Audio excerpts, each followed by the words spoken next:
Hello kamu orang semua yang berada di Malaysia sekarang atau berada di mana-mana pun kamu berada yang sedang menonton channel X Sumandak di Australia. Selamat bertemu kembali di video yang terbaru. Oke, apa kabar kamu semua? Harap kita semua baik-baik sahaja di masa pandemik ini. Jadi sekarang X Sumandak kembali lagi bersiaran dengan tajuk yang menarik. Oke, apa yang menarik? Tengok saya punya. Sebelum itu buat renggangan muka dulu. Oke. Hidung saya kecil. Oke. Hari ini X Sumandak mau bercakap pasal A few moments later. tips mau datang pergi Australia, melancong pergi Australia. Oke, bukan melencong. Paham lah apa tu maksud melencong.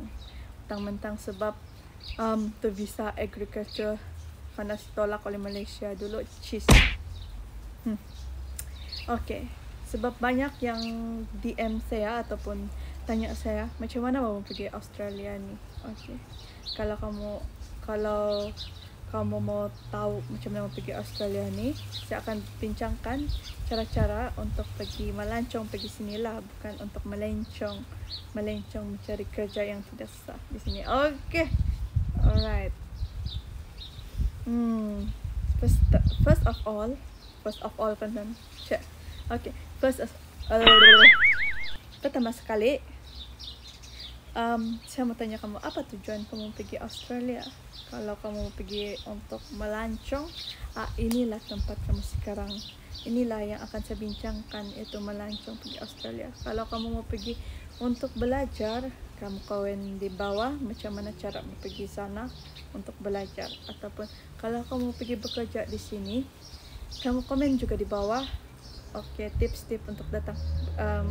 Coba kamu bagi macam mana tips-tips untuk mau pergi bekerja di sana. Bilang komen, jangan tak komen, saya akan balas juga. Oke, lagi banyak komen lagi meriah. Alright, so hari ini X Sumandak mau cerita atau mau bercakap, membahaskan pasal tips pergi atau datang ke Australia. Tidak kira lah kamu ni mau pergi seorang diri ataupun secara kumpulan. Alright, first, apa perlu dibuat? Okay. First, mestilah kamu mesti kamu mesti cari ilmu ataupun research info di mana kamu mau pergi di Australia. Bukan main pergi saja kalau tidak tanpa ada festival ke apakah mesti kamu akan disyak bekerja di sini. Sebab lagi-lagi lah sekarang ni ramai sudah yang orang macam di Malaysia tu, diorang datang pergi sini pergi melancong tapi sebenarnya pergi bekerja. Nah, lagilah Australia sanksi sama kita untuk pergi melancong di Australia, walaupun niat kita mau melancong saja kan. Tapi itulah gunanya persediaan. Satu, iaitu cari info pasal tempat-tempat menarik di Australia, festival yang sedang berlaku di Australia sekarang. Contoh yang paling dekat adalah Christmas. Akan ada Christmas pada 25 hari bulan ni. Harap-haraplah tu pandemik sudah tu lockdown sudah buka, sebab susah juga kan. Jadi contoh macam Christmas lah. Okay, Christmas. Okay, time Christmas kan, mestilah banyak orang mau datang pergi Australia untuk mau pergi tengok sambutan Christmas di sini. Apalagi kalau hari seterusnya tu adalah Boxing Day, yang paling popular di sini adalah Boxing Day. Sebab time tu murah-murah di sini tau. Oke, jadi satu, buat cari info pasal Australia. Jadi kamu senang lah mau pergi sini. Time perayaan macam tu mau pergi tengok bunga api di Sydney, cantik, best, terbaik dia punya tempat di sini. Oke, yang kedua adalah kamu mesti buat jadual perjalanan kamu. Itu penting. Kamu mesti kasih tahu hari pertama kamu pergi mana, buat apa di sana, lepas tu berapa kos pergi di sana, hari kedua, hari ketiga, hari keempat, dan hari seterusnya. Mesti kamu ada jadual. Okay, yang ketiga, ketiga adalah kamu mesti ada tiket pulang balik. Pulang balik ya. Kalau kamu pergi saja tuh di sini tanpa ada pulang-pulangnya, memang kamu kena syak untuk pergi bekerja di sini. Jadi kamu mesti ada tiket pergi balik. Sama kamu punya tiket pergi balik tuh janganlah terlampau sampai 1 bulan, Mbak. 1 bulan tapi kamu punya jadwal perjalanan tuh time macam 1, 2, 3 hari saja macam tuh. Jadi yang ketiga kamu mesti ada tiket pergi balik supaya senang kamu merancang kamu punya masa perjalanan tuh, jadwal perjalanan. Oke. Itu ketiga. Keempat, tempat penginapan. Oke, tempat penginapan penting, sangat penting sebab kalau kita mau pergi melancong mesti ada tempat penginapan kita. Jadi contoh kalau kamu mau pergi ke Sydney, kamu mesti booking sedia tempat penginapan kamu di sana, berapa hari kamu di sana. Dan contoh macam saya dulu kan, waktu saya datang sini, first time saya datang 1 orang saja, seorang diri pergi Australia, pergi Sydney. Jadi time tu saya sudah buat jadwal perjalanan saya. Oke, tiks. Lepas tu tempat penginapan tu pun saya sudah sedia. Jadi di mana-mana pun kamu pergi, kamu kasih sedia tempat penginapan kamu di mana. Kamu boleh booking di Trivago sana. Kan selalunya Trivago, tapi saya guna booking.com.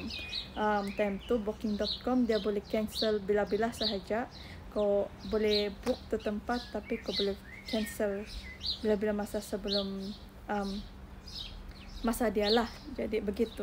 Kasih tengok dia punya bukti di mana tempat tinggal kamu. Oke. Itu keempat. Jadi yang kelima apa? Kelima, kamu mesti uang saku kamu relevan dengan yang kamu sudah cerita di mana perjalanan kamu, berapa hari kamu di sini.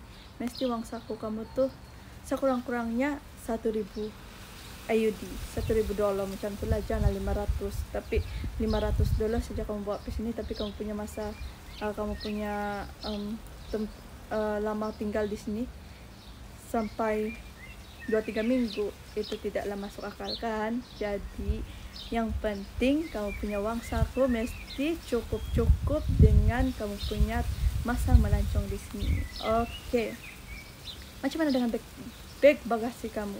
Bag bagasi kamu bawa kecil saja, kamu bawa sedikit saja, yang ngam-ngam untuk apa saja, 2-3-4 helai saja. Di sini banyak juga tempat untuk melancong pula. Banyak juga tempat untuk shopping. Sini banyak juga tempat untuk shopping. Branded pun ada di tempat dia. Kamu scan hand tuh, kamu pergi melawat saja di situ, shopping saya situ, Venice kah, Salvation Army kah, memang sana pun ada juga barang-barang yang murah-murah untuk contoh untuk kamu mau bawa sebagai cendera hati kah, kenang-kenangan kah, macam tu balik di Malaysia nanti. Oke. Sebab tips ini tips untuk melancong pergi Australia. Kalau bekerja tuh lain lagi, kamu komen di bawah minta tips dia macam mana. Oke? Alright, so seterusnya yang terakhir adalah jangan simpan message yang mencurigakan. Jangan kamu sekali-sekali ada message yang boleh menimbulkan syakwa sangka immigration sama kamu. Sebab tiba-tiba ada, walaupun kamu mau pergi melawat di sini, melancong saja sini, tiba-tiba dalam grup WhatsApp kah apakah yang ada orang mention ataupun cakap pasal kerja di sini, jangan ada. Kamu kasih buang semua yang message yang mencurigakan, yang boleh menimbulkan tanda tanya. Mesti kamu cek juga ke telepon di situ. Apa airport? Iya, karena cek juga. Kamu tengok di situ apa? Ada dia punya laman web tuh, Border Australia. Di sana sangat popular contoh-contoh orang-orang yang tidak lepas di waktu di gate, waktu sampai di Australia, kenapa dong nasi pulang macam itu. Itu saya akan link di description sana juga. Jadi kamu tengoklah di description tuh, apa ada di description sana nanti. Oke. Jadi sekianlah saya punya tips. Oke. Itu sahaja perkongsian Xmandak mengenai tips-tips untuk melancong ya di sini di Australia, bukan melencong ke arah yang lain. Melencong tu ada cara dia. Oke. Alright, semoga info ini dapat memberi manfaat kepada kamu ataupun dapat memberi manfaat kepada kawan-kawan kamu yang berhasrat atau berniat untuk pergi ke Australia dalam masa yang terdekat dan tidak tahu apa yang perlu dibuat. Harap ini dapat memberikan serba sedikit maklumat bagi dorang lah. Jadi jangan lupa like, subscribe, teruskan subscribe channel X Sumandak karena X Sumandak akan coba untuk improve diri sendiri untuk menyampaikan dengan lebih bersemangat tanpa bukan boring kepada kamu dan memberikan kamu info-info yang bermanfaat lah pasal di Australia dan kongsi pengalaman di Australia. Dan saksikan episode saya yang akan datang yang membahaskan pasal cara hantar tweet dari Australia pergi ke Malaysia. Saksikan. Bye.